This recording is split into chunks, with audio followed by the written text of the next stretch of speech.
People We Meet on Vacation by Emily Henry. Chapter by chapter book summary.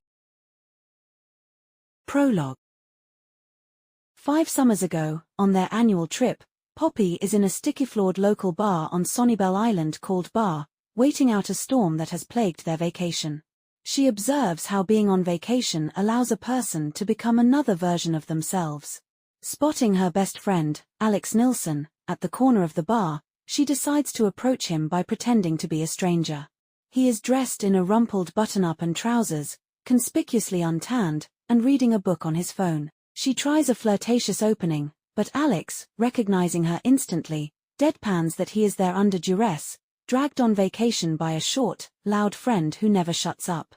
Poppy breaks character, swatting his arm, and explains she was trying to help him get back into dating after his recent heartbreak with his ex, Sarah. Alex deflects her efforts, defending his shy, medically needy cat, Flannery O'Connor, whom Poppy insists is evil. Their banter is familiar and warm. Poppy collects her strong margarita from the bartender, and Alex instinctively moves her arm to avoid a spill, commenting on her wolfish gleam. As Poppy sits beside him, their knees touching, she reflects on Alex's nature. A controlled, stoic man with a secretly silly, soft-hearted core. She loves nearly everything about him and feels responsible for his happiness. After finishing her drink, she suggests they leave. Alex pays in cash, a habit of his she finds inexplicable. He loops an arm around her shoulders as they head into the rainy night, calling her a freak but acknowledging their mutual affection. In the rental car, driving back to their bungalow, Poppy notes she got no usable pictures for her travel blog due to the weather. Alex, who hates having his picture taken, surprisingly suggests they take one together in the car to remember the trip. He insists on using the regular camera, not selfie mode, so they don't have to worry about looking good. The flash goes off prematurely, resulting in a ghostly, blurry, and unflattering photo of their rain-soaked, shiny faces. They both laugh at how awful it is. Alex wants to delete it, but Poppy insists they keep it, as it captures the real, imperfect memory of their time together. As the moment settles, Alex suggests they go somewhere cold and dry next year. Poppy agrees with a grin. Chapter 1. This summer, Poppy sits in a weekly pitch meeting at Rest and Relaxation magazine, struggling under the sharp gaze of her boss, Swapna Bakshi Highsmith. Swapna, who embodies none of the magazine's core values, expects inspired travel pitches. Poppy, however, is in a rut. Her notebook contains only the names of broad countries, not specific story ideas. When she pitches St. Petersburg, Swapna dismisses it as already covered. Her co-worker Garrett suggests Amsterdam, but Swapna declares it too trendy, adhering to her philosophy that being on trend is already being late. The meeting moves through other suggestions like Cozumel and Las Vegas, with Swapna ultimately tasking Poppy with coming up with something inspired for the big summer feature. Poppy feels a twist of guilt and pressure, knowing she lacks the excitement she once had. Later, Poppy meets her best friend Rachel at a wine bar in Dumbo. Rachel, a pragmatic style blogger, suggests Poppy push for a Santorini feature, but Poppy refuses, not wanting to undercut her colleague Garrett's hopes.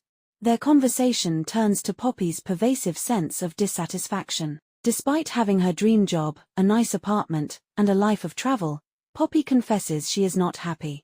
She misses the visceral anticipation she used to feel, the humming energy of possibility before a trip. Rachel identifies this as a lack of purpose, explaining that achieving long-term goals can sometimes lead to a kind of emptiness. She advises Poppy to retrace her steps to find her happiness again, asking her to pinpoint the last time she was truly happy. Poppy knows the answer immediately and without doubt. It was 2 years ago, in Croatia, with her best friend Alex Nilsson. The realization hits her with finality, but it is complicated by a painful truth: she and Alex have not spoken since that trip. Poppy quietly agrees to think about Rachel's question, holding the knowledge of that lost happiness and the silence that now surrounds it. Chapter 2. That Friday night, Poppy lies on the stiff sofa in her minimally decorated apartment, mentally retracing her steps. She thinks intently about the annual summer trips she used to take with her best friend, Alex Nilsson, and the memory evokes a deep ache of sadness rather than excitement. Their friendship ended abruptly 2 years ago after their trip to Croatia, and despite brief, polite birthday texts, they have not had a real conversation since. The silence has become a fixed, painful reality. Restless, she steps onto her small balcony, opens her laptop, and scrolls through her old travel blog, stopping at the post about the Croatia trip. Even with all mentions of Alex and their fallout scrubbed clean, she can sense her own misery in the writing. She reads older posts about their summer trip, the annual tradition they texted about all year. The nostalgia is overwhelming. On an impulse, she grabs her phone and opens Alex's contact, still saved at the top of her favorites. After several false starts and anxious deletions, she accidentally sends a single, inadequate word "hey." To her shock, he replies almost instantly with the same word. A flurry of nervous energy overtakes her. She sends a second, jokingly ominous message, and Alex plays along, referencing an old inside joke about stolen sandwiches from his workplace. Their banter feels familiar and warm, effortlessly slipping back into their old rhythm. He sends a blurry, unflattering selfie making his trademark sad puppy face, a specific expression that always made Poppy laugh helplessly. The easy conversation continues until Poppy asks about his cat, Flannery O'Connor. Alex replies bluntly that the cat is dead. A sharp pain cuts through Poppy, she adored that cat. His simple thanks in response feels heavy with unspoken distance. After a 10-minute silence, he says he should get to bed. They exchange brief goodnights. Poppy remains on the balcony, the momentary warmth of their connection draining away into the cool night air, leaving her with the hollow chill of what was briefly rekindled and then lost again. Chapter 3. 12 summers ago, on the first night of orientation at the University of Chicago, Poppy spots Alex across the globe light-strewn lawn. He stands alone, dressed in khaki pants and a University of Chicago t-shirt, an outfit that immediately clashes with her own vibrant, vintage floral jumpsuit. Feeling isolated as her roommate has already ditched the orientation events, Poppy decides to approach him. Her opening joke about his shirt falls flat, met with a blank stare and a flustered explanation about a spill.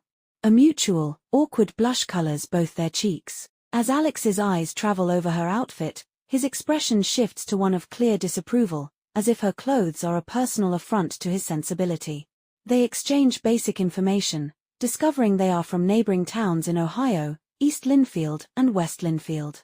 This commonality sparks a faint brightness in Alex, though Poppy internally dismisses it as insignificant. They introduce themselves formally, shaking hands. Poppy's internal monologue notes that a person named Alex, dressed like a teenage librarian, who avoids eye contact and speaks softly, is not the artistic, intellectual best friend she envisioned for her college life. She anticipates he will prove violently boring. Their stilted conversation continues. Alex is there on academic scholarships, considering pre-law or literature. Poppy is there on loans, openly admitting she came mostly to escape Ohio and for the orientation punch. When Alex asks if she has seen the gym yet, her bewildered why underscores their fundamental mismatch. He is tall, quiet, and interested in the library. She is short, loud, and hoping for a party invitation.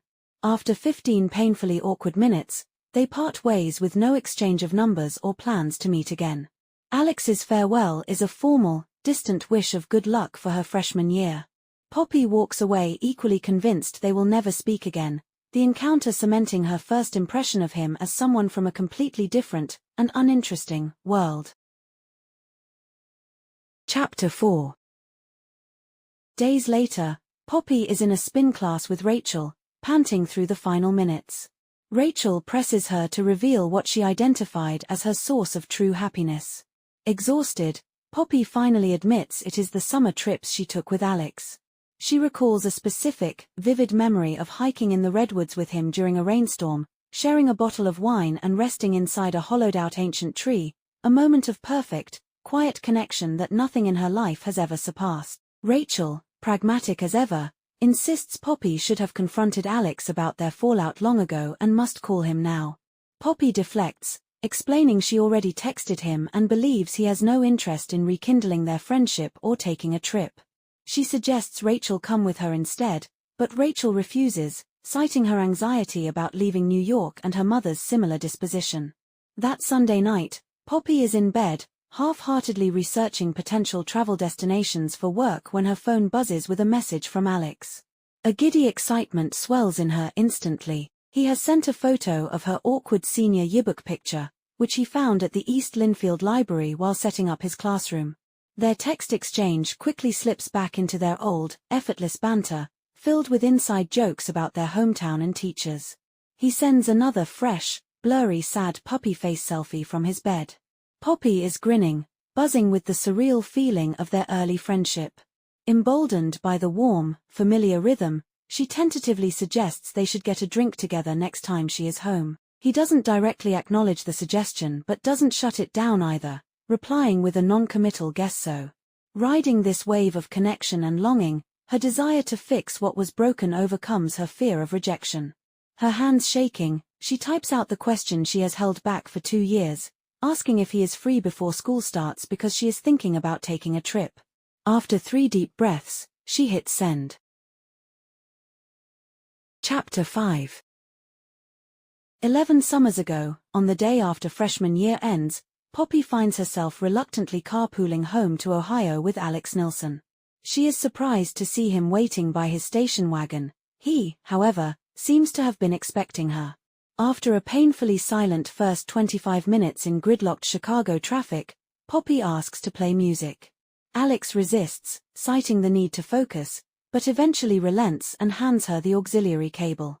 She notes his spotless, organized car and his rigid posture, teasing him about his apparent need for control and guessing his musical tastes. He insists he is not uptight, prompting a debate about listening to Christmas music in May. When she plays David Bowie's Young Americans, Alex grimaces, leading to the revelation of his specific, vehement hatred for the saxophone. This sparks a playful exchange where they list their arbitrary loves and hates. Alex hates cover songs and public displays of affection involving flip-flops. Poppy loves chain restaurants for their familiarity and hates running, admitting she got a C in gym class. Alex, in turn, loves running. They bond over a mutual hatred for calling boats she. As the drive continues through the darkening Indiana fields, their conversation flows easily, free from the pressure to impress. Poppy admits she hates their hometown, Linfield, calling it the khakis of Midwestern cities. Alex defends it as comfortable and durable. They trade more dislikes. Alex hates themed parties, leather cuff bracelets, and when servers call him Bud. Poppy reveals her family's odd tradition of going to the rundown local theater to see random movies for a game called shark jumping. Alex admits he has to buy all his clothes online in bulk because malls overwhelm him. Poppy offers, half-jokingly, to take him shopping someday, calling him her living Ken doll. The mood shifts when Joni Mitchell's A Case of You comes on. Alex reveals it's one of his karaoke songs, surprising Poppy and making her laugh with delight. She tells him he's not who she thought he was. He returns the sentiment, guessing she'd sing Dancing Queen at karaoke. When she admits she's never been, he spontaneously invites her to go sometime that summer. She agrees. With 2 tentative plans, shopping and karaoke, they become friends. As they drive, Poppy's eclectic playlist cycles through, and they end up belting out Hearts Alone together in horrendous falsetto, arms flying. In that moment of shared, absurd drama, Alex seems like an entirely different person from the quiet boy she met at orientation. Poppy internally dubs this version Naked Alex and realizes she likes him. As the conversation lulls, she asks if he loves or hates traveling. Having never been anywhere, he guesses love. Poppy agrees. Chapter 6. The next morning, Poppy walks into Swapna's office with a jittery energy, fueled by her late-night texting with Alex. She places Swapna's iced Americano on the desk and pitches Palm Springs for the magazine's feature. Internally, her choice has nothing to do with the magazine's brand and everything to do with Alex's brother's destination wedding their next week. A fact that, after hours of texting, led to Alex agreeing to extend his trip for a few extra days with her. Swapna considers the idea, acknowledging Palm Springs as an evergreen, restful location, but her initial interest fades as she consults her computer. She rejects the pitch, citing brand confusion, and informs Poppy she is sending her to Santorini instead, giving the assignment to Garrett. Poppy stands stunned in the doorway, her mind racing with the desperate need to salvage her plan to reconnect with Alex. Driven by a sudden clarity, Poppy tells Swapna she needs some real time off, a personal vacation. Swapna, though confused, grants the request with a curt nod. Back at her desk, a new reality sets in. Funding a trip on her own savings, without the magazine's budget, is a daunting prospect. She knows Alex, with his teacher's salary and student debt, could not afford to split costs and would likely refuse if he knew she was paying. Yet, this limitation sparks a new determination. She remembers how much fun they used to have on their shoestring budget trips, and how things felt simpler before the magazine's lavish influence. She texts Alex, proposing they do the trip the way we used to cheap, without professional photographers or five-star restaurants. He quickly agrees, asking only if the magazine is okay with it. Poppy feels a pang of guilt but rationalizes she isn't technically lying, she is taking time off, so she is free. She confirms everything is set. Chapter 7. Poppy's plane lands in Los Angeles. As soon as she turns off airplane mode, a flood of texts arrives. Rachel is relieved she landed safely. Garrett thanks her for not taking the Santorini assignment but expresses concern over her sudden vacation. David Nilsson, Alex's younger brother, sends an enthusiastic welcome to his wedding and an invitation to all events. Poppy's mom sends a playful message telling her to give Alex a hug and kiss, hinting at her long-held hope they will end up together. Poppy reflects on her complicated feelings about Alex's past relationship with Sarah, worried that if they are back together, this could be their last trip. She pushes the thought aside and replies to the messages. A vivid memory surfaces of the first time Alex came to her chaotic, cluttered family home in Ohio, braving her intimidating father and overwhelming mother. Despite the initial awkwardness, Alex was always kind and never criticized her family, even sending flowers when her dog died, a gesture whose card she has kept. Now, standing in the airport, anxiety spikes through her excitement. She hasn't seen Alex in over 2 years and is terrified of the potential awkwardness.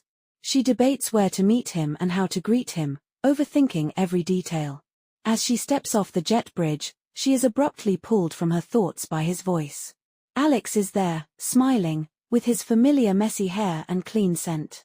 He immediately pulls her into a tight, familiar hug. The embrace feels natural and right, a compression into one being after so long apart. They hold on for an inappropriately long time, both acknowledging the 2-year gap without words. When they part, Alex's grin is wide and unguarded, a glimpse of the naked Alex she remembers from their car ride home years ago. He takes her bag, and as they walk, Poppy can't stop staring at him, awestruck that he is real and here.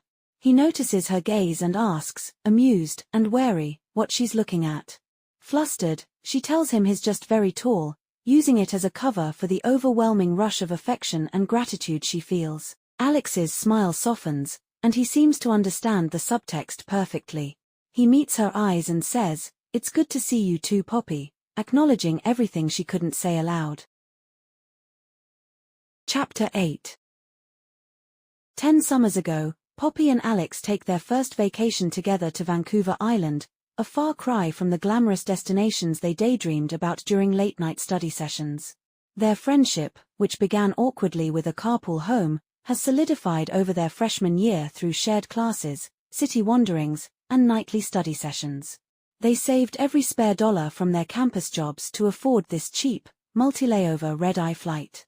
As the plane takes off and the cabin dims, Poppy, exhausted, falls asleep on Alex's shoulder. She is jolted awake by turbulence and Alex accidentally elbowing her in the face. In the dim light, she sees him gripping the armrests, his knuckles white, and realizes he is terrified of flying, a fact he kept hidden because he had never flown before and didn't want to make it a thing. Poppy feels a pang of guilt for not knowing. She tries to comfort him, explaining flying is safer than driving and promising to stay awake to monitor the plane. Tentatively, she slides her hand under his, folding her fingers into his tense grip. His hand relaxes into hers, a warm and rough connection that sends a surprising thrill through her. In that moment, a quiet what-if thought surfaces.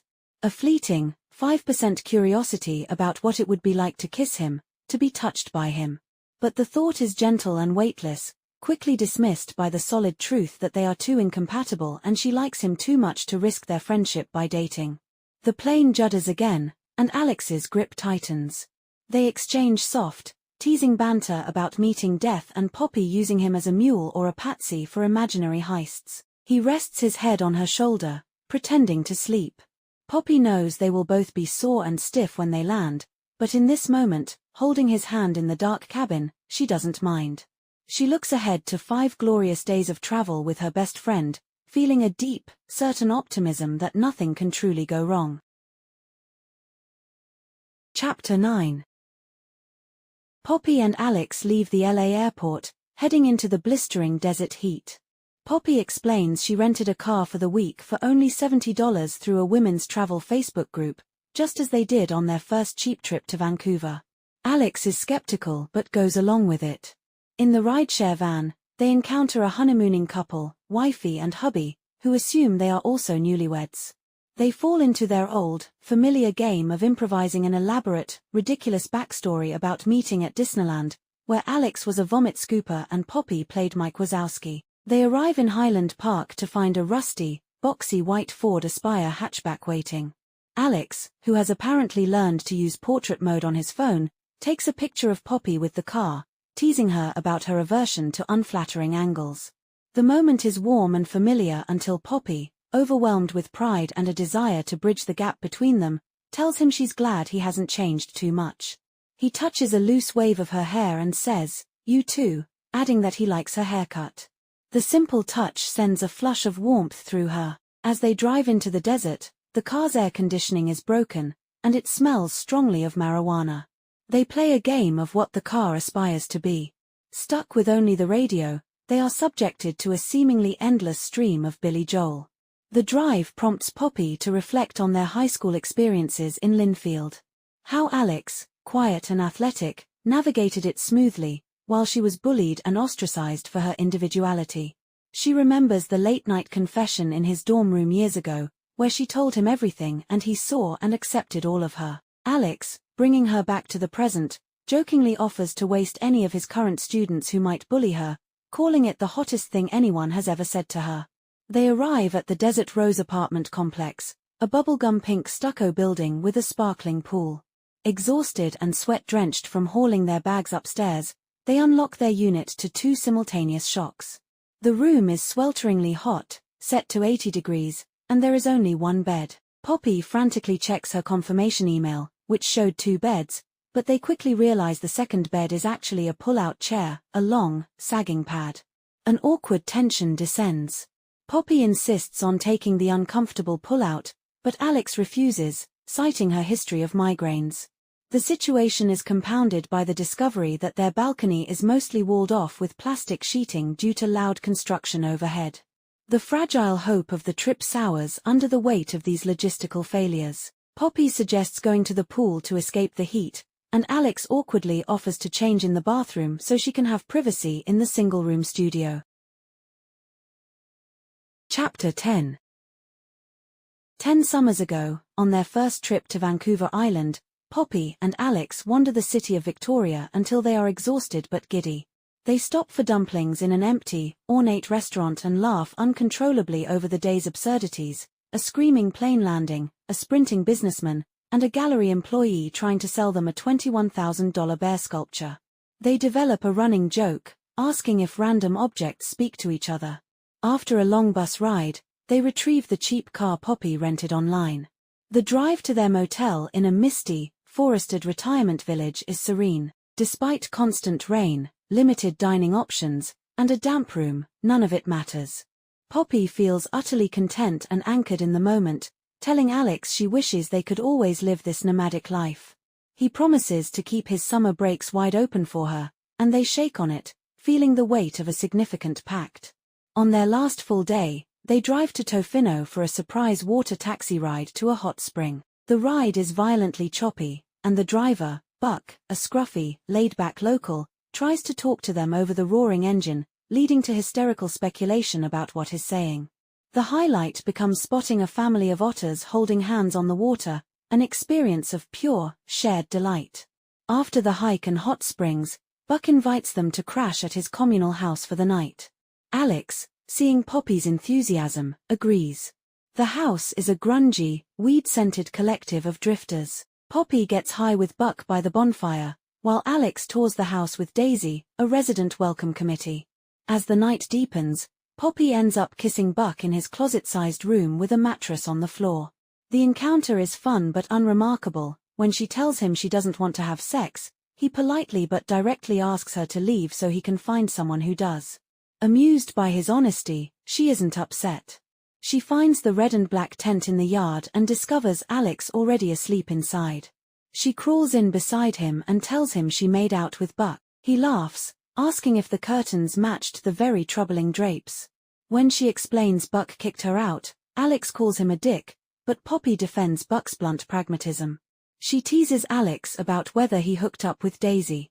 He dismisses the idea, saying Daisy isn't his type, and Poppy quips that she's nothing like his campus crush, Sarah Torval. Alex tells her to go to sleep. Yawning, Poppy says, "Sleep speaks to me," ending the perfect, chaotic day with the comfort of their shared, private humor. Chapter 11. Poppy and Alex escape the oppressive heat of their apartment by heading to the crowded Desert Rose pool. They find two empty chaise lounges, the plastic burning hot. As Alex removes his shirt to apply sunscreen, Poppy comments on how his physique seems even more defined. He dismisses the idea, but she presses, lamenting her own aging body compared to his unchanging appearance. Alex insists she looks better now than she did in her 20s, attributing negative online comments to unrealistic, edited standards.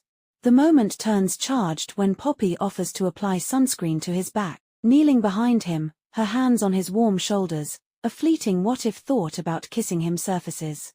He feels it too, clearing his throat and looking away before offering to do her back. As his hands move over her skin, she deliberately tries not to register the sensation, blurting out a question about his ex, Sarah Torval, to create distance. The conversation is stilted and awkward, and Alex seems uncomfortable, so she drops it. The pool is too crowded and unpleasantly warm to provide relief. After a brief, clumsy collision in the water where Alex steadies her by the hips, a touch that sends a jolt through her, they retreat to their lounges to read. They spend 2 sweaty, unsuccessful hours waiting for the crowd to thin.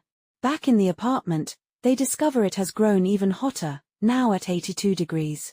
Poppy calls the host, Nikolai, who dismissively explains the thermostat can only be adjusted 1 degree at a time and chastises them for wanting it at 70. Following his absurd instructions, Alex resets it to 81. Poppy realizes with dread that her plan to use the magazine's resources for a hotel room is impossible. She is funding this trip herself and can't afford a sudden change. While Alex showers, she paces, documenting the apartment's failures for a potential refund claim. When he emerges in a towel, the sight of his lean torso and hip bone sends a flush of awareness through her, a new and uncomfortable sensation born from the unresolved tension since Croatia. She tries to cover her reaction by exclaiming about the bizarre, futuristic spaceship bathroom that was not in the listing's photos. They both laugh at the absurdity, the tension momentarily broken by the shared joke about Nikolai being a sadist with a spaceship shower. As she retreats to the bathroom for her own shower, she calls back a teasing remark about him dancing naked, attempting to revert to their old, bantering dynamic.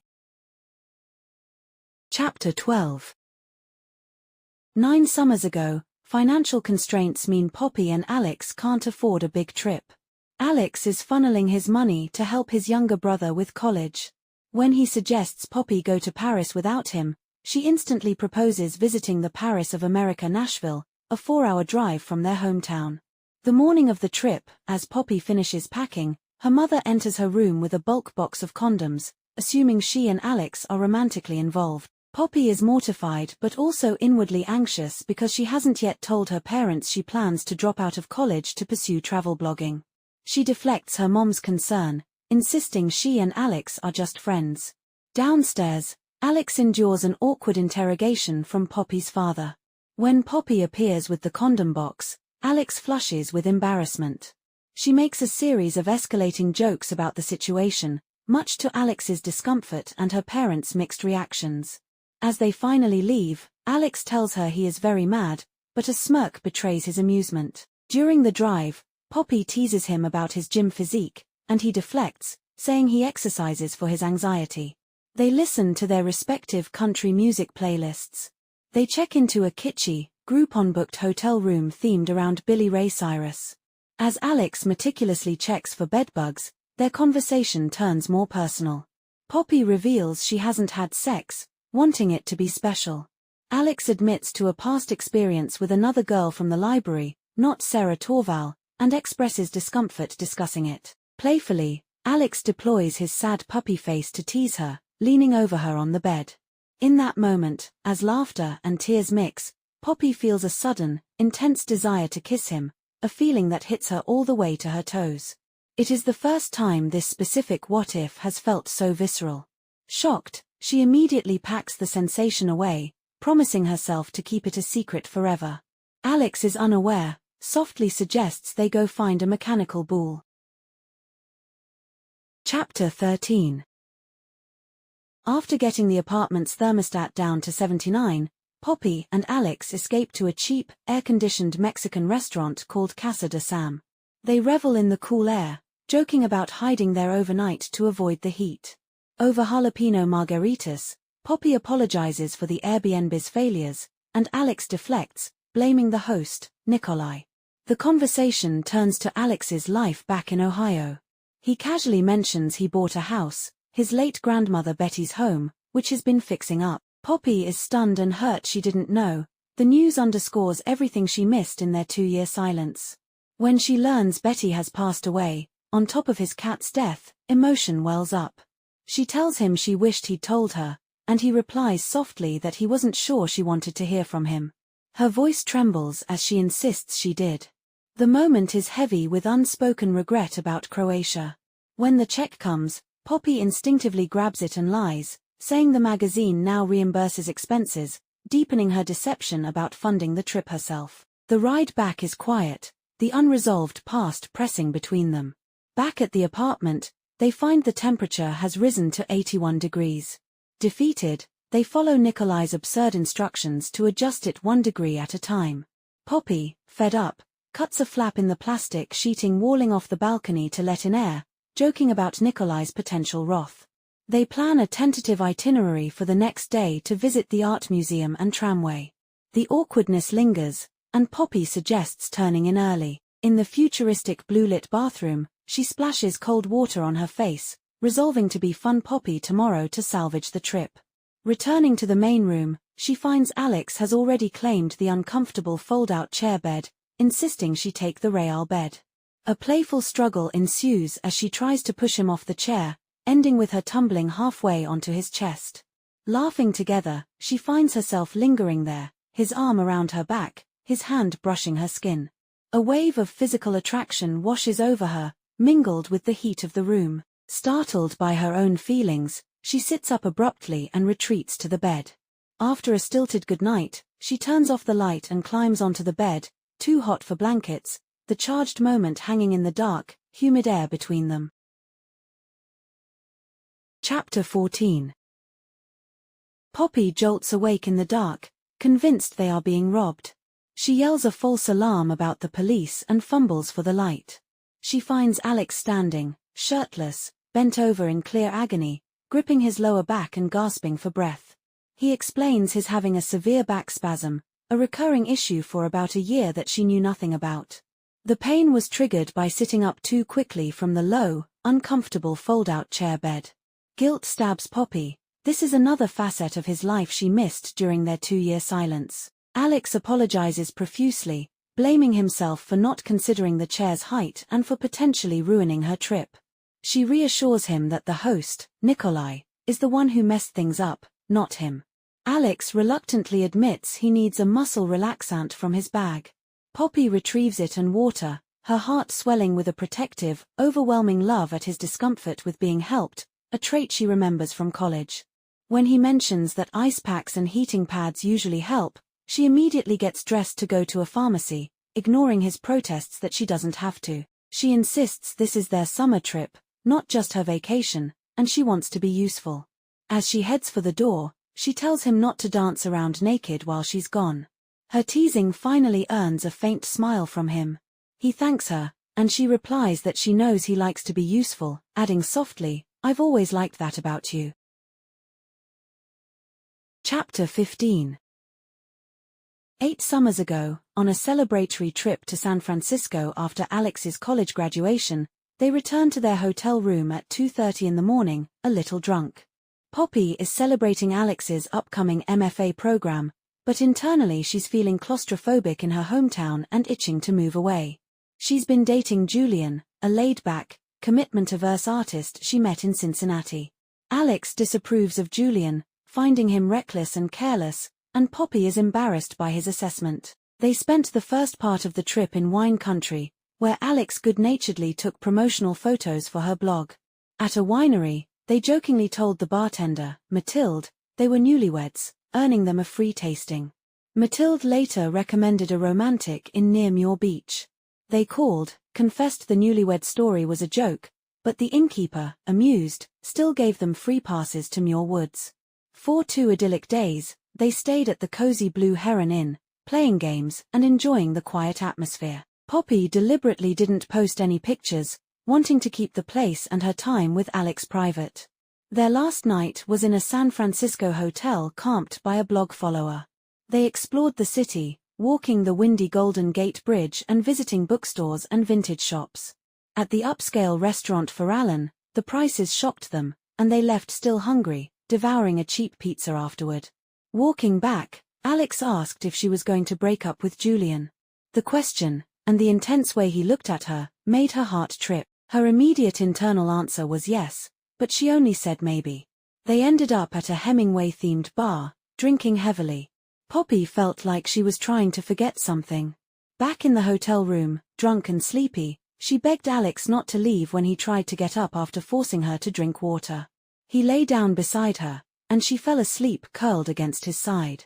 Waking to her alarm the next morning, instant, flaming humiliation washes over her. She decides she cannot break up with Julian right away, she must wait long enough to be sure her feelings aren't confused and, more importantly, that Alex won't think the two events are connected. Chapter 16. Poppy returns from the pharmacy at sunrise with ice packs, a heating pad, and icy hot. Alex is still in clear pain but claims to be better. She helps him apply the heating pad and icy hot, gently massaging his back. He expresses frustration at being helpless, but she tells him she's honored to take care of him. They share a picnic on the bed of donuts and yogurt, a rare sugary indulgence for Alex.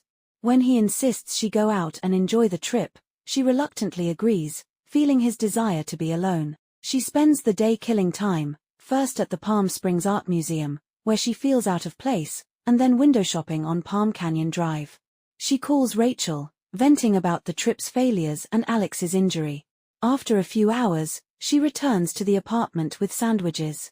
Alex has managed to get the thermostat down to 78 degrees, a small victory. As they eat, he casually mentions his back spasms started a couple months after Croatia, the word landing heavily between them. Poppy feels the weight of everything she missed in their 2-year silence. He tells her he missed things too, but she deflects, saying her life is unchanged except for a haircut.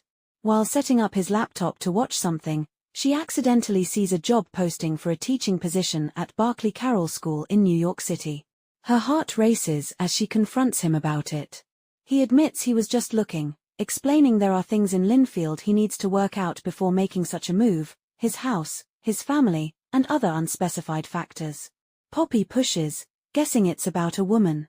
Alex becomes evasive, then frustrated. He finally explodes, quieter than a shout but loaded with intensity, explaining he wants the traditional life and he doesn't want to wait. He feels time is fleeting. Poppy, hurt and defensive, insists she doesn't find that life unbearable and that she loves the idea of him in Betty's house. Through tears, she admits she doesn't want him to marry Sarah, both because Sarah takes him for granted and, selfishly, because it would mean losing him forever. Alex pulls her into a light hug, careful of his back, and kisses her head. The touch sends a warm, buzzing sensation through her. He deflects her concern about his love life by revealing he has a Tinder account. She eagerly offers to help him with his profile, and he reluctantly hands over his phone, deploying his sad puppy face as a final defense. The charged emotional confrontation ends with a shift to lighter, familiar banter, though the underlying tensions about their future and past remain unresolved. Chapter 17. 7 summers ago, they are in New Orleans. Alex is fascinated by the architecture and ancient trees. Poppy is excited for slushy drinks and kitschy shops. They rent a large, clean studio with strong air conditioning. The city's atmosphere oscillates between fragrant and foul, but Poppy finds it bearable, even charming. She wonders if she could be happy living there, perhaps seeing Alex more often, as his visits to her in New York have been sparse.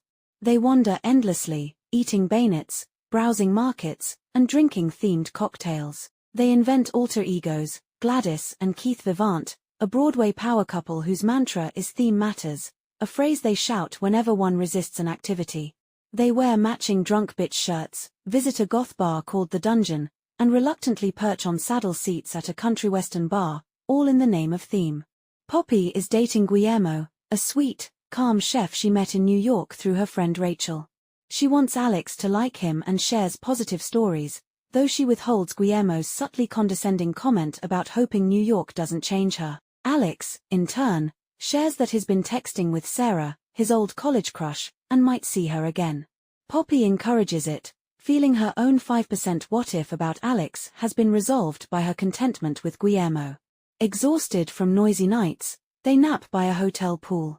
On a boring, hot cemetery tour, Alex mischievously asks if each grave is haunted, eventually ruining the guide's big reveal about Nicolas Cage's pyramid-shaped tomb. They laugh uncontrollably. On their last night, after visiting the grim dungeon, they end up at the country western bar. Later, walking through the crowded streets, they stumble upon a brass band. Alex, defying his usual aversion to public affection, asks her to dance. They sway clumsily in the street, laughing and spinning, feeling as if they are in their own private world. Afterward, Alex presents her with a filthy strand of Mardi Gras beads he picked up from the ground. Touched, she accepts them. He takes a picture where his eyes are comically wide with surprise. Back at the apartment, she begs to read one of his short stories from his MFA program. He agrees, asking her to read it while he showers. The story is about a boy born with wings who is pressured to fly, fails, breaks his wings and legs, and finds happiness only after his wounds heal misshapen and people stop expecting him to fly. Poppy is moved to tears. When Alex returns, she says it speaks to her, but this time she isn't joking. The story evokes a profound feeling of connection, dissolving her lifelong childhood fear of being eternally alone inside her own body. Reading his work makes her feel that with Alex, she is not alone. They are two colored globs in a lava lamp, mixing freely. She cries from relief, knowing that as long as she has him, she will never feel that isolation again. Chapter 18. Poppy takes Alex's phone to critique his Tinder profile. She is horrified by his lengthy, resume-like bio and his main photo, which features him with 3 older colleagues, making it impossible to identify him. She insists he needs a solo picture.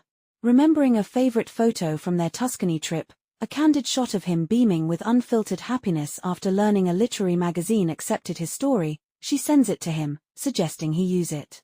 They share a close, quiet moment as he looks from the photo to her. She then tackles his bio, which she finds charmingly grandpa-like but likely intimidating to strangers. She erases it and writes a new, shorter one that highlights his responsibility and humor, including his hatred of saxophones. Alex is skeptical but agrees to try it.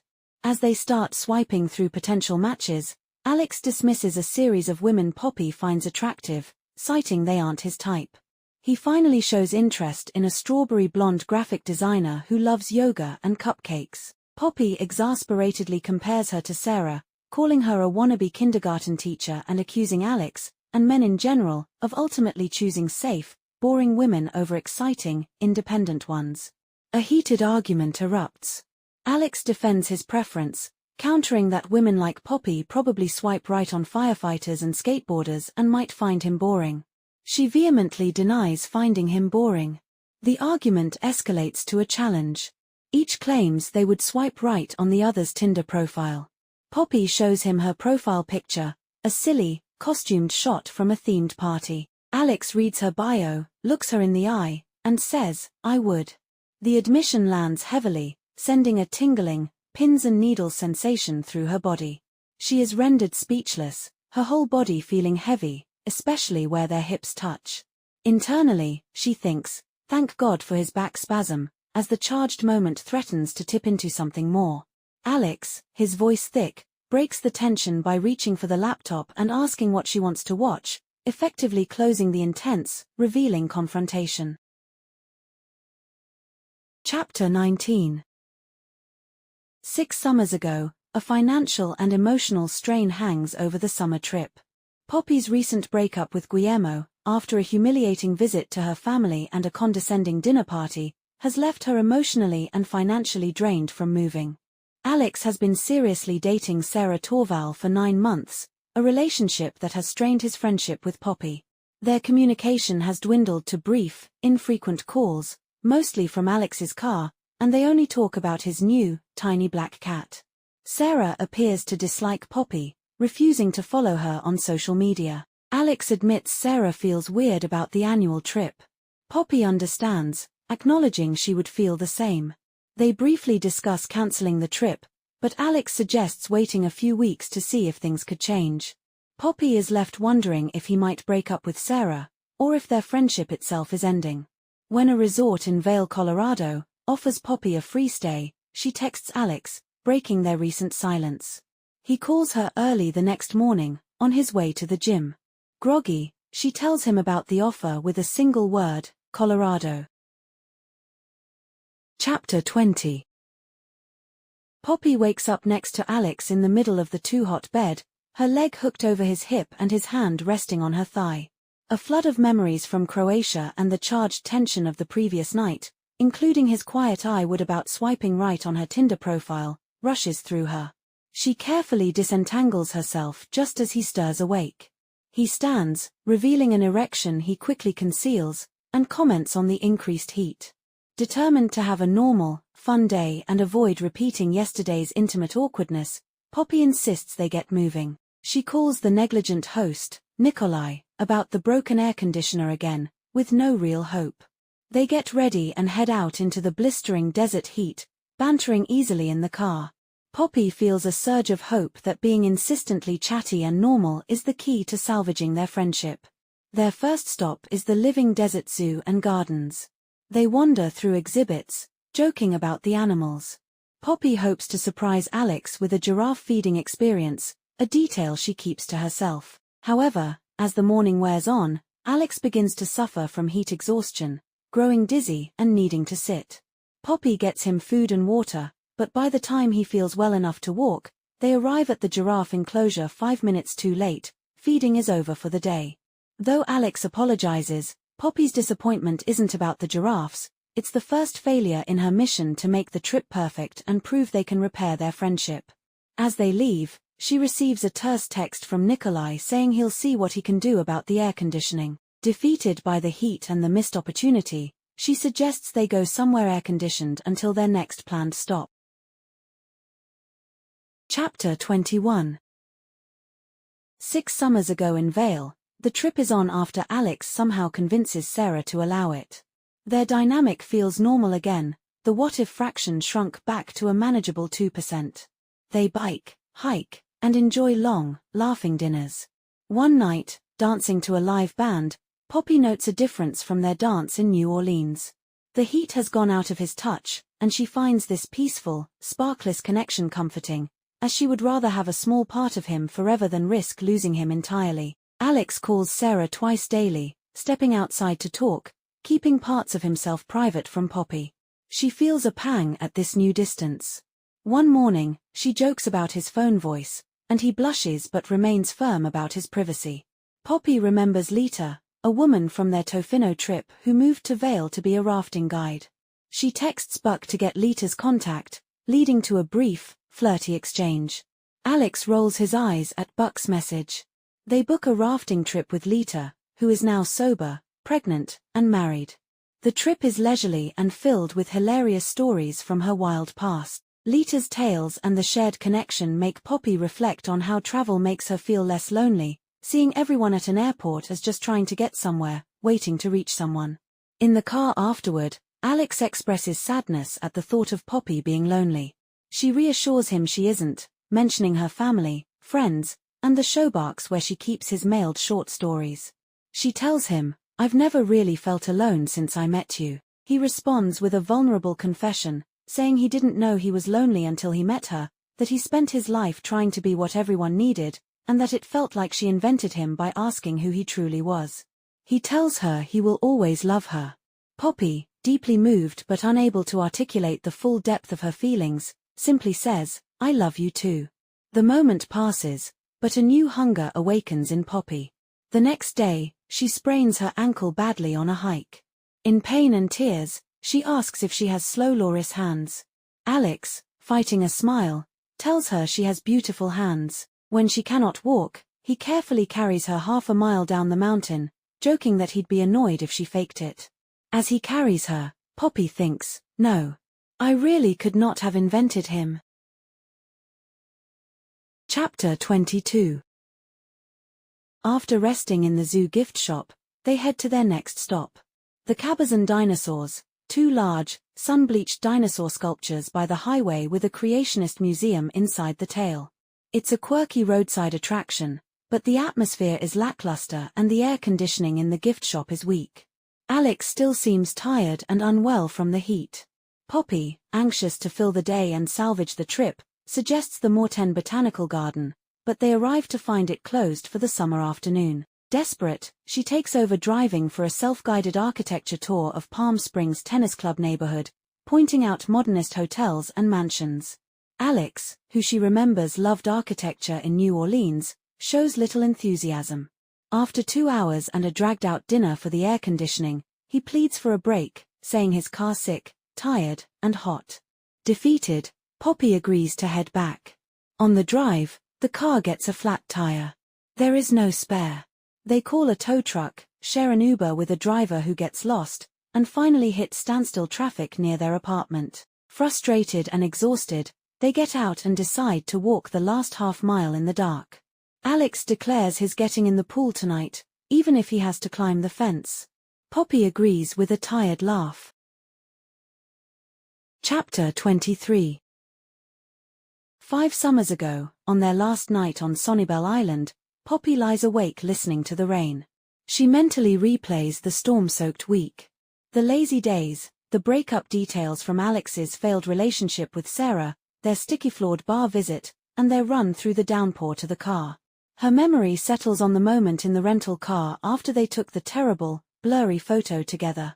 They laughed about how awful it was, each insisting the other didn't really look like that. Alex suggested going somewhere cold next year, and she agreed. Then comes the elusive moment she keeps reaching for, a quiet space where they are just looking at each other. There are no distinct markers, nothing to separate it from countless other shared glances. But in that quiet, looking at him, a thought forms, clear and terrifying. "I am in love with you." The thought feels dangerous, probably not even true. She lets it go, watches it slip away. But a burning sensation lingers in the centers of her palms, a phantom scorch mark, proof she once held it there. Chapter 24. They return to the sweltering apartment to find no sign of Nikolai or a fix. Changing into swimwear, they sneak down to the pool, hoping to cool off, only to find it completely drained. A couple from their lax rideshare intercepts them, explaining the pool was closed due to a child's diarrhea incident. Wifey gleefully shares they've won a free stay in Joshua Tree, citing her post-lottery good luck. After the couple leaves, Poppy and Alex stand defeated before the empty concrete basin. Back in the 90-degree apartment, Poppy furiously calls Nikolai, who rejects her calls. In a fit of rage, she attacks the remaining plastic sheeting on the balcony with scissors, hacking it down despite Alex's insistence it won't help. The tension between them snaps. Poppy shouts that this trip is supposed to be like their old, cheap, resilient adventures. Alex retorts, his voice breaking, that things can never go back to how they were, that they are different now and she needs to stop forcing it. A tense silence hangs between them, charged with hurt and frustration. Then, a low rumble and a quiet tapping sound disrupt the quiet. They run to the balcony edge and see rain, a desert downpour. Laughing with sudden, desperate relief, they tear down the last of the plastic sheeting together, letting the cool rain pour in over them. Standing in the rain, Alex apologizes, and Poppy admits she knows he was right, they can't go back. He asks if she would even want to. She shakes her head and whispers, "I just don't want to lose you again." He pulls her into a tight embrace, lifting her against him. She shivers as his hands slide up her back. The relief of the rain and the intensity of the moment strip away her inhibitions. Her hands slip into his hair.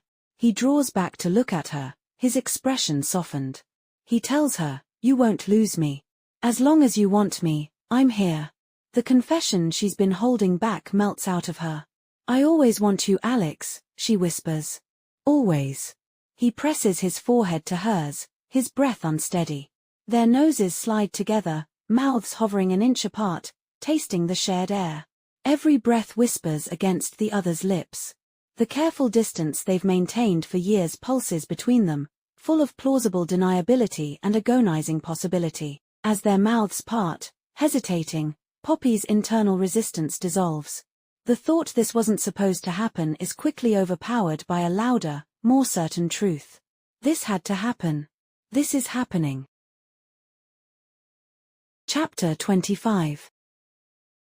4 summers ago Poppy, now working for Rest and Relaxation magazine, plans a lavish, surprise trip for her and Alex to Sweden and Norway, a far cry from their old budget adventures. She secured stays at the famous ice hotel and received exhaustive, exclamatory recommendations from Lita's sister-in-law, Danny, in Oslo.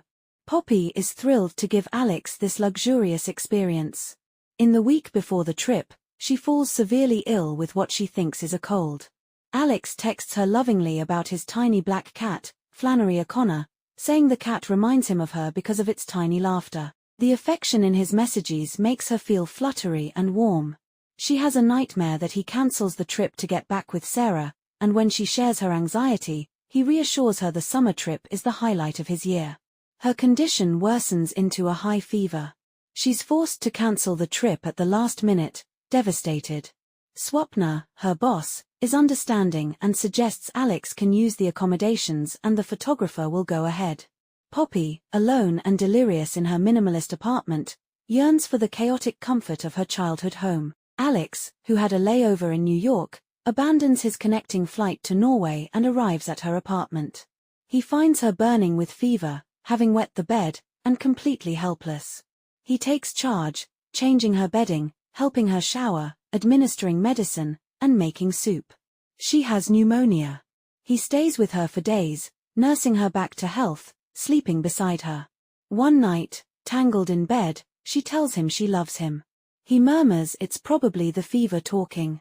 But the physical closeness is charged, they can feel each other's racing heartbeats. They lie in a tense, wanting silence before she falls asleep.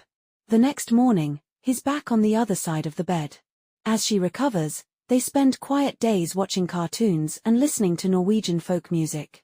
The intense intimacy of her illness fades, replaced by a careful distance. Poppy rationally concludes that despite their love and attraction, they are fundamentally incompatible. He wants a stable, rooted life with marriage and children, while she wants a spontaneous, untethered existence.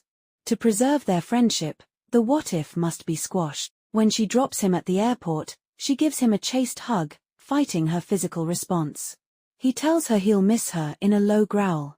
They don't speak for 4 days. His first text is a picture of his cat sitting on a Flannery O'Connor book, with the caption Fate.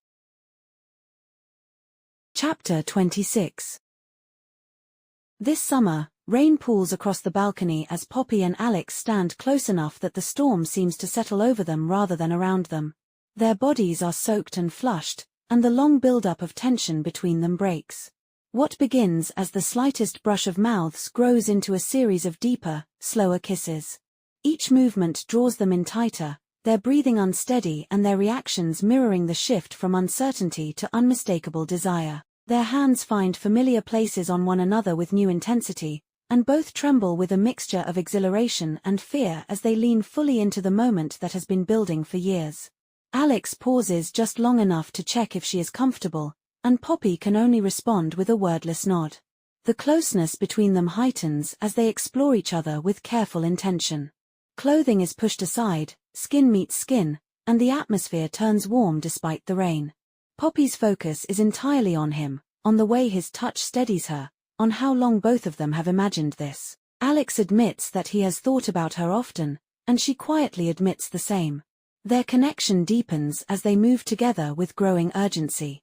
There is a brief interruption when Poppy remembers she is no longer on birth control, and Alex reveals that he has taken precautions for his own reasons. The moment reinforces her sense of his careful, considerate nature, and they return to each other with renewed trust. What follows is a long-awaited joining that feels overwhelming in its rightness. Their movements synchronize, tension builds, and emotions spill forward without hesitation. In the peak of that closeness, Poppy accidentally tells him she loves him. Alex answers in kind, steady and sure, pulling her closer as they continue until both are overtaken by the force of what they feel. For the first time, nothing stands between them but the honesty of their connection. Chapter 27. After the intensity on the balcony, Poppy and Alex lie tangled together on the sheets of plastic, the storm easing above them while heat begins to reclaim the air. They are still catching their breath when she reminds him of something he once said about outdoor intimacy not being worth the fuss. His laugh is rough, and he traces a calming hand over her hair as he tells her that his earlier opinion changed the moment it involved her. They exchange quiet confirmations that what happened felt different for both of them, a shared acknowledgement that neither wants to leave the moment behind. He eventually admits that they cannot stay in the sweltering apartment overnight, though both resist the idea of moving. Their teasing settles into small touches and unspoken contentment until Poppy wonders aloud whether the broken air conditioner played a role in what unfolded. Alex answers without hesitation that it would have happened regardless and leans in to kiss her gently. She climbs onto his lap again, the spark between them quickening just as the pounding on the door breaks through the quiet. Scrambling to pull on whatever clothing they can reach, they rush to intercept Nikolai before he steps inside. He enters in a maroon outfit, apologizing for the heat and announcing that the air conditioning is down throughout the entire wing. He offers a refund for the last several days, repeating his apology as Alex joins Poppy, still damp and rumpled. Poppy insists they will find another place to stay, and Nikolai issues the refund before handing them a folded note he found outside. Inside is a voucher from newlywed neighbors who claim they heard sounds of passion earlier and decided to pass along a spa gift certificate they never used. Poppy and Alex joke about never knowing the couple's names and imagine an absurd friendship built on avoiding introductions. When the laughter fades, Poppy notes how unforgettable the trip has already become. With the apartment no longer an option, she finally asks the practical question hanging over them both. It is time to find a hotel. Chapter 28. Poppy and Alex arrive at the Laria Palm Springs Hotel, a budget-friendly place that glows even at night with its bright blocks of color and playful poolside setup. Their room matches the exterior with vivid walls, patterned bedding, and bold furniture, but what matters most is the steady cold air washing over them after the heat of the day. As soon as they step inside, Alex asks whether she wants the first shower, revealing how long he has been quietly enduring the discomfort of feeling grimy. She realizes she has spent the entire time thinking only about the intimacy they shared earlier, but she also remembers his past complaints about shared showers. Not wanting to push him into something he dislikes, she encourages him to go ahead, and he disappears into the bathroom. Left alone, she notices how the desert storm has already vanished without a trace, yet her body still carries the aftereffects of their closeness. When Alex finally returns, wrapped in a towel and freshly cleaned, she feels a rush of wanting but forces herself to focus on her own need to wash up. The shower becomes a small luxury for her, a rare long moment under hot water in a chilled room, watching the dirt slide away and enjoying simple comforts she usually avoids. By the time she steps back into the room feeling restored, she sees that Alex has fallen asleep fully above the covers with the lights still on. She hesitates, torn between the desire to curl beside him and the instinct to be cautious after what happened that night. Memories of their previous attempt at crossing boundaries remind her how quickly things once fell apart. She chooses caution and refuses to assume anything about what Alex wants. Quietly, she covers him, switches off the lights, and slips into the empty bed across the room, determined not to jeopardize their friendship. Chapter 29. 3 summers ago, the night before their couple's trip to Tuscany with Trey and Sarah, Alex calls Poppy, anxious. She reassures him everything will be fine, both couples are in committed relationships, and their friendship is stronger than ever. She's with Trey, a photographer she met after her pneumonia, who makes her feel secure and happy. Alex is back with Sarah, who now seems to accept Poppy. Poppy recalls the awkward first meeting between Alex and Trey in Linfield, where Trey came off as show-offy about his lack of formal education, and Alex was reserved. Despite that, subsequent meetings have been pleasant. Sarah, while still subtly judgmental, mocking Poppy's love of reality TV, has warmed. The Tuscan villa trip starts stiffly but improves with wine and shared activities. For the first time, Poppy genuinely likes Sarah, realizing she may have been too possessive of Alex to allow room for her. The days are filled with wine, games, and laughter. One night, a conversation about The Bachelor turns tense as Sarah and Trey lightly mock Poppy's interest, making her feel ganged up on. Alex subtly bumps her leg in support. Later, Alex gets the news that Tin House has accepted his story. They celebrate. Poppy, feeling nauseous, excuses herself early. She realizes her period is late and panics, driving to a store for pregnancy tests. In the pre-dawn, Alex finds her on the terrace, clutching a test. She breaks down, terrified at the possibility, admitting she doesn't think Trey wants kids and she couldn't handle it alone. Alex is crying. The first time she's seen him cry, tells her she won't be alone, that he's there for her no matter what. They take 3 tests together, all are negative. Poppy cries with relief and something more complex. Alex, overwhelmed, cries too, his fear rooted in the loss of his mother during childbirth. They hold each other tightly, a moment of raw, shared vulnerability. But they pull apart, knowing they can't exist in their private world of two anymore. Alex steps back, says Trey seems like a great guy, and goes for his run. Poppy's period arrives shortly after. The rest of the trip returns to normal, a fantastically normal couple's trip. But internally, Poppy is heartbroken, realizing she wants many incompatible things. Most of all, she wants Alex to be happy and to have the stable life he desires, which means she must stop getting in the way. They don't speak of the incident again. Chapter 30. This summer, Poppy wakes in their Palm Springs hotel room to find Alex's bed empty and a brief note saying he is out running and has already picked up their repaired rental car.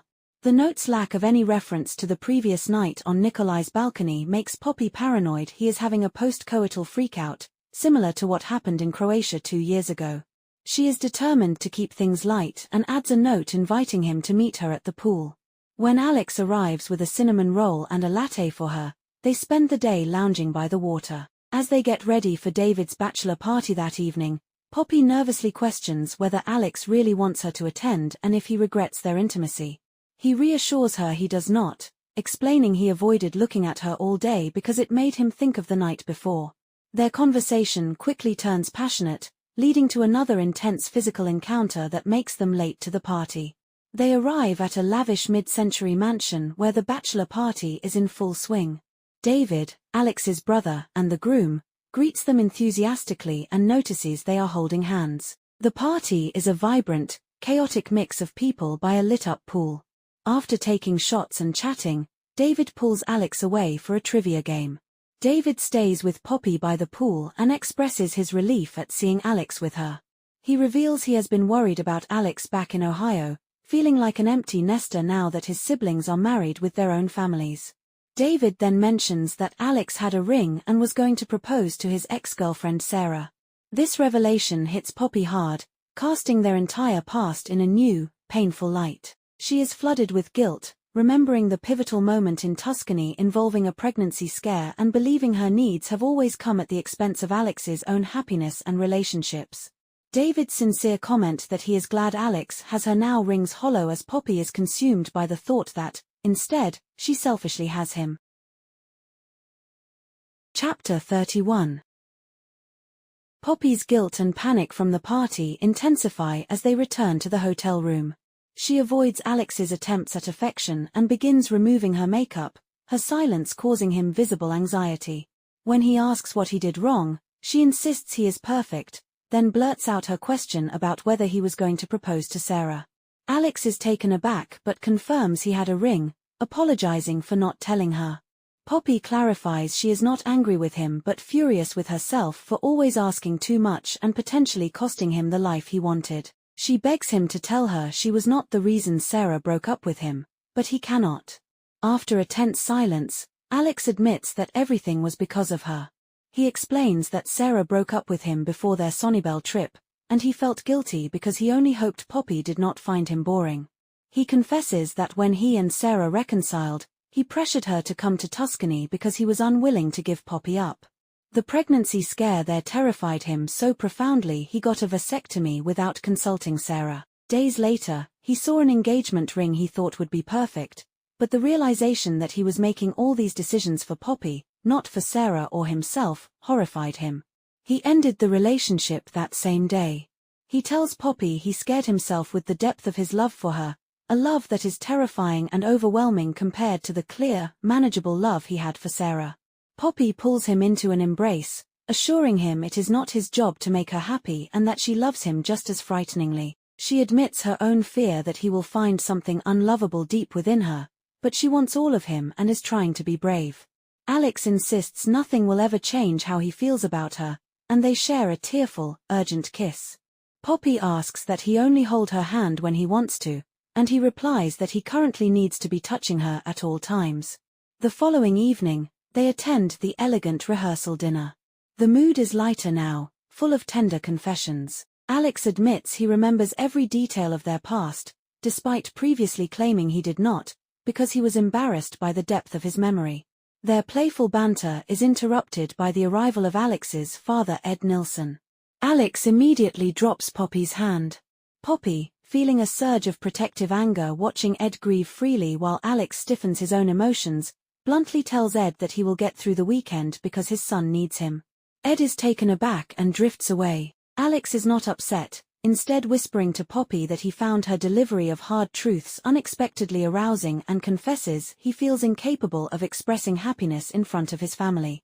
Their moment is broken by the high-pitched squeals of Alex's nieces and nephew arriving at the restaurant.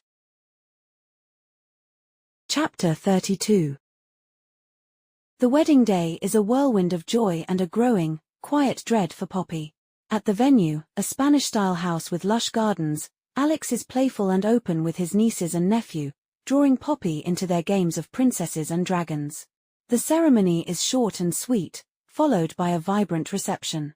Poppy experiences the night on two overlapping levels. One is fully present, eating a 7-course meal, chasing children, dancing wildly with Alex to anthems, and sharing a slow, intimate dance where she tries to memorize his scent. The other is a distant observer, already mourning the night's end, acutely aware that vacations are finite and this magical bubble is about to pop. She is too afraid to ask Alex what comes next for them, so she holds on to him, telling herself to enjoy the moment even as an ache deepens beneath her collarbone. The night ends with sparklers and goodbyes. They drive back to the hotel in silence and fall asleep holding each other without undressing. The next morning is a frantic rush. They oversleep and have to hurriedly pack, return the rental car, and speed to the airport. The chaotic dash feels like the antithesis of a romantic goodbye. At his gate, with minutes to spare, their tension surfaces. Poppy admits she lied about the trip being work-approved. She paid for it herself because she needed to see him, prompted by feeling lost and unhappy in her career and life. Alex is hurt that she deceived him. The conversation spirals as Poppy tries to explain her state of mind, mentioning that Rachel suggested she needed a break from life to figure out what she wants next. Alex's reaction is immediate and pained. He interprets her words as reducing their relationship to a novelty or an escape from her real problems. He tells her he has known for years what he wants, that he even looked at jobs and apartments near her during their 2 years apart, and that he is not a temporary experience. He accuses her of not having thought any of it through, of not knowing if she wants the life he craves, marriage, family, a home in Ohio. Poppy is desperate, insisting she loves him and they can figure it out, but Alex can see her uncertainty. As his boarding group is called, he tells her gently that they should not talk for a while. He says he knows what he wants, but he cannot be a break from her real life or the thing that keeps her from her own happiness. He rests his forehead against hers for a moment, then walks onto the jet bridge without looking back. Alone at her own gate, Poppy finally breaks down, crying into her knees. For the first time, the bustling airport feels like the loneliest place in the world, full of people perpetually parting ways. Chapter 33. 2 summers ago, the trip to Croatia is immediately strained. They are accompanied by Bernard, a talkative, recently widowed photographer from Randar whose constant presence erodes Alex's patience. Poppy had anticipated this as their best vacation, a chance to finally talk openly after both had broken up with their partners. But Bernard's incessant companionship and the apartment's issues create a frustrating atmosphere. Poppy reflects on the past 2 years. After Tuscany, she and Alex consciously took a step back from their intense friendship. She threw herself into work and travel with Trey, but their relationship slowly unraveled until they amicably broke up in New Zealand. When she texted Alex the news, he revealed he and Sarah had also broken up again. They agreed to discuss everything in person, but Bernard's presence in Croatia now makes that impossible. He joins them for every activity, from kayaking to wine tours, never giving them a moment alone. On their final night, after a drunken dinner, they finally get a reprieve when Bernard passes out. Alex sneaks over to Poppy's room, and they collapse into silent, giggling heaps on the floor, missing each other and exhilarated by their brief privacy. The moment turns intimate. Alex kisses her, and they share a frantic, passionate make-out session that feels like the culmination of years of tension. As things escalate, Alex suddenly pulls back, stating they cannot do this because they are drunk and not thinking clearly. Poppy is deeply embarrassed and scrambles to downplay the event, insisting it was a drunken mistake they can forget. Alex agrees stiffly and leaves. The next morning, Poppy discovers a hickey on her neck, confirming the reality of the night. She decides to pretend nothing happened to prove their friendship is unchanged. At the airport, when they have a moment alone, Alex apologizes for initiating things. Poppy again insists it was not a big deal and that they are just 2 friends who kissed once while drunk. Alex seems unconvinced but agrees. Bernard returns, and they avoid each other's eyes. Back home, Poppy waits for Alex to text first. When he doesn't, she sends a casual message, but his replies are brief and distant. After a few terse exchanges, the communication stops entirely. Poppy is left with the bitter realization that they crossed a boundary they always knew was there. The single kiss, driven by libido and alcohol, has cost them a decade of friendship, leaving her with only the memory of what he tasted like. Chapter 34. This summer, back in New York, Poppy replays the memory of that first kiss in Croatia with new, painful clarity. She realizes Alex hadn't rejected her, he had been afraid it meant nothing to her, and she, in her panic, had confirmed that fear by pretending it was insignificant. This understanding, coupled with their recent breakup at the airport, leaves her in a deep funk at work. Her boss, Swapna, notices and suggests she speak to someone about professional burnout, handing her a business card for a psychologist, Dr. Sandra Crone, who is Rachel's mother. Poppy begins weekly therapy sessions. She commits to staying present in her discomfort instead of running, continuing her job, and trying to build a life in her apartment. She journals, buys a plant, and attempts hobbies, but a pervasive sense of exhaustion and the monumental, daily effort of simply living weighs on her. She misses Alex desperately but feels she has no right to contact him until she figures out her own life. A pivotal moment occurs on the subway when she literally gets her bag caught in the doors. A man helps free her, and she is stunned to recognize Jason Stanley, her childhood crush-turned-tormentor from Linfield. He gets off the train with her to talk. Poppy is initially defensive, but Jason immediately offers a sincere, unprompted apology for his cruel behavior in middle school, explaining it came from his own fear and insecurity. He tells her he is married, lives in Linfield, and has read her work in R&R. The encounter shatters Poppy's long-held narrative. The proof of her winning, escaping Linfield and becoming successful while her bullies stayed behind dissolves. Jason is not stuck or cruel, he is kind, grown, and at peace. She realizes her lifelong drive to escape was about proving she wasn't that lonely, broken girl, and that she has been running from herself. The encounter rocks her foundational worldview. Tearful and shaken, she meets Rachel at a wine bar and announces she is going to quit her job. She clarifies it won't be a dramatic movie exit, but a planned transition after finding new work. More importantly, she tells Rachel she thinks she has finally figured out the source of her profound unhappiness. The collision with her past has forced a clarity about her present. Chapter 35. Poppy flies back to Ohio, telling her parents she missed them and Alex. After a nervous, affectionate reunion with her parents at the Cincinnati airport, she heads to East Linfield High School in the afternoon, her heart pounding with a practiced speech. She finds the front doors locked and is confronted by the resource officer. Before she can explain, she is spotted by Sarah Torval, Alex's ex-girlfriend, who comes outside to speak with her.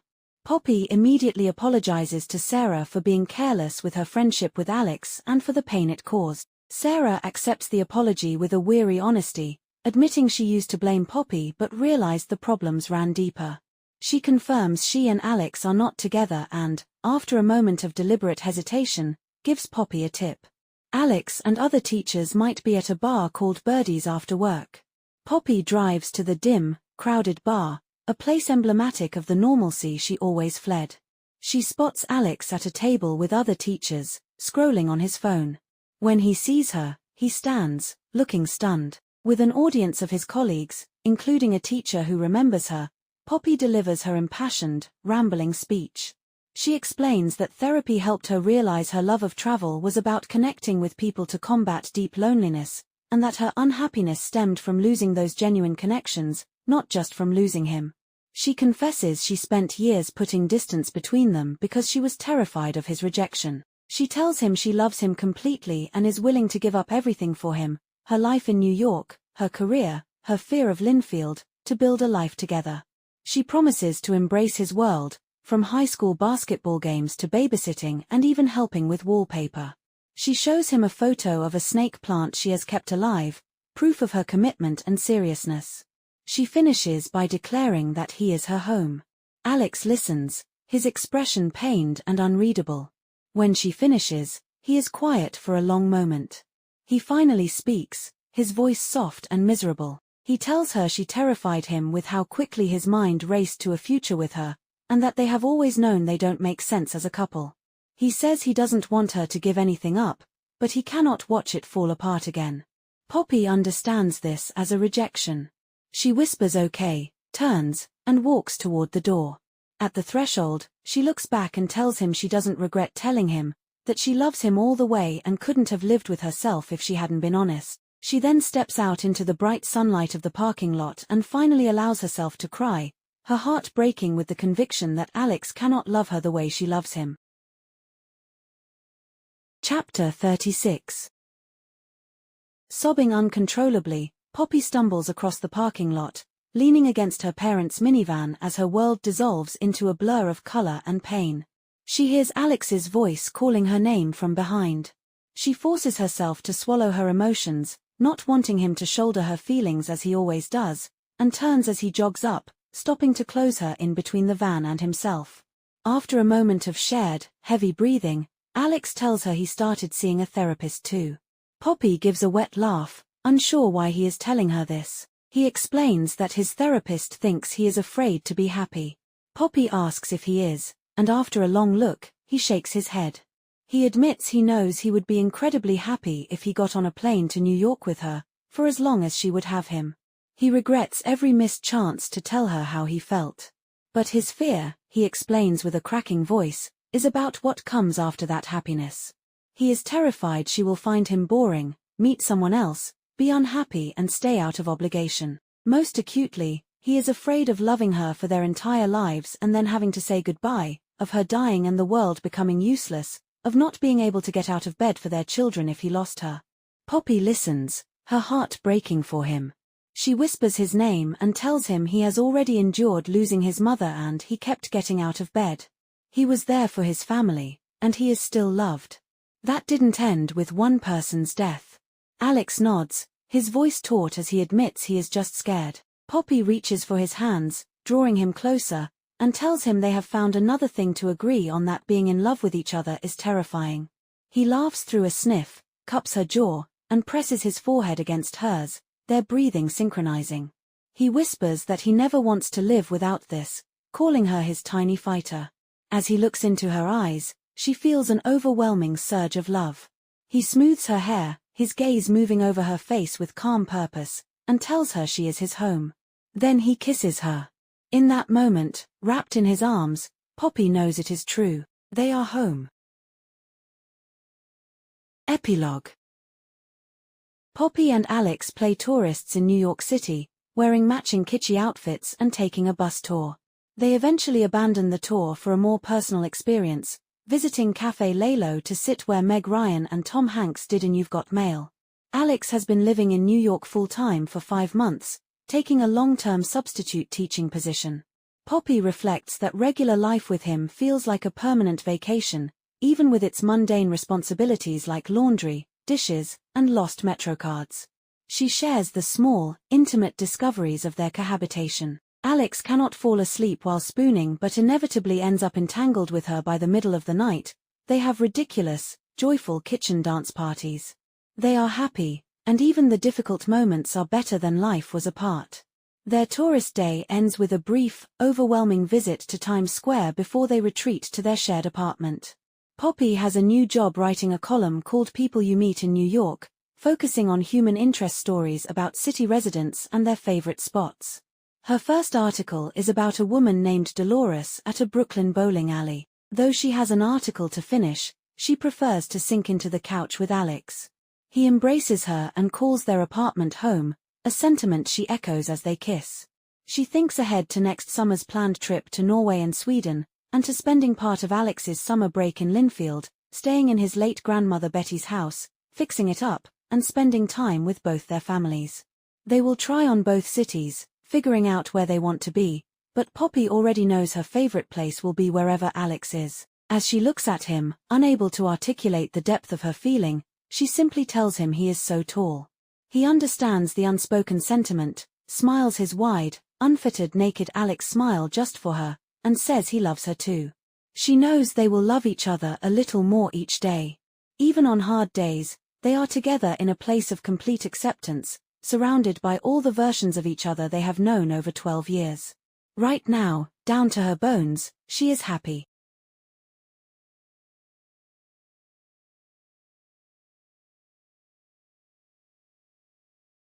Thanks for watching.